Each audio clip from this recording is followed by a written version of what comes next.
իրական խաղաղությունը ենթադրում է պայմանավորվածություններ,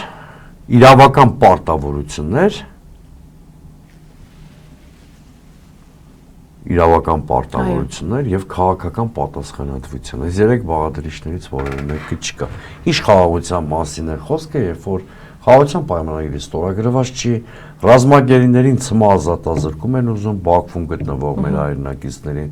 Հայաստանը շարունակում է մնալ ապաշրջափակված, իսկ Հայաստանի որոշ տարածքներ օկուպացիայի տակ։ Եվ այդ վերացնել ուղղությամբ այդ 4 բանը նշածս խնդիրները Ադրբեջանը որևէ քայլ չի անում, ընդհակառակը հարաճուն կերպով նոր պահանջներ է ձևակերպում։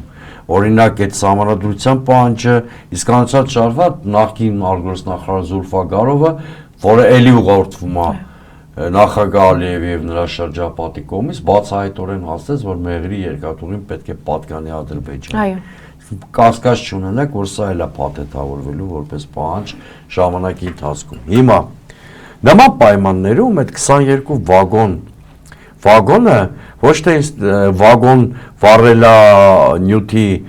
արտահանումը Հայաստան, ոչ թե ինստիտուցիոնալ խաղաղության դրսևորումը, էլի քաղաքական սիմվոլիզմի ժեստ է, որը Նիկոլ Փաշինյանը պետք է օգտագործի ներքաղաքական նպատակներով։ Եկեք համբերատար լինեմ եւ երկու ասպեկտ ասեմ։ Քաղաքական ասեցի, որ քանի կան այդ խնդիրները, խաղաղության մասին խոսալը անիմաստ է եւ նույնիսկ արժե զրկում է այդ 22 վագոն վառելանյութի քաղաքական իմաստը։ Տնտեսական առումով էլ իշխանությունը ստում է։ Այնքան փոքր է ծավալը այդ Հայաստան ներկրված բենզինի, որ դա չի կարող ազդել էներգետիկ շուկայի կառուցվածքի վրա։ Վստահաբար եմ ասում ձեզ, չի կարող ազդել։ Չի կարող Հայաստանի էներգետիկ կախվածությունները վերացնել, այսինքն չի կարող նպաստել այն դիվերսիֆիկացիային, ինչի մասին խոսում են, չի կարող գնային քաղաքականության վրա ազդել։ Էլ չեմ ասում, որ Վրաստանը, որ երկաթուղու սակագին այս անգամ բարի ժեստ է արել եւ չի գանցել, որ առաջին արտահանման պարագայում ինչ-որ շատ բարձր սակագին է ուզում իմ ունեցած տեղեկատվությամբ, որ ուղղակի ձեռնտու չի դարձնում Ադրբեջանից նավթամթերքի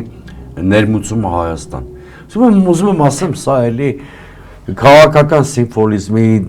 դրսևորում է, որ գրեհիկ շահագործվելու է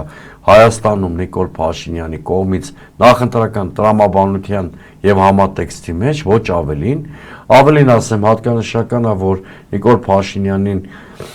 դոտ կանգնած օլիգարխ է ներկրումը կազմակերպում, ինչը էլի ուժեղացնում է իմ արգումենտը, բա թող ուրիշ մի հատ գործարար աներ, եթե մաքուր տնտեսական հաշվարկ սրա հիմքում կա, կամ էլ եթե իշխանության քաղաքական օրակարգից դուրս ինչ-որ խնդիր է սպասարկվում։